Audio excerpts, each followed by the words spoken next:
வா, அங்க எங்க போற தனியா? வா வா. வரலையா? சிரிக்காத, வா. படு, அக்கா கிட்ட போய் படுப்பா. படு, தரவன்ல போய் படு. அவங்க நடுவில் தான் வருவா.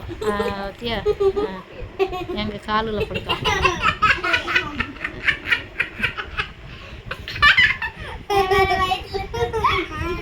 தலைவான்ல போய் படு, தலைவான்ல போய் படு. போ, தலைவான்ல படு. போ போ போ. படு படு படு.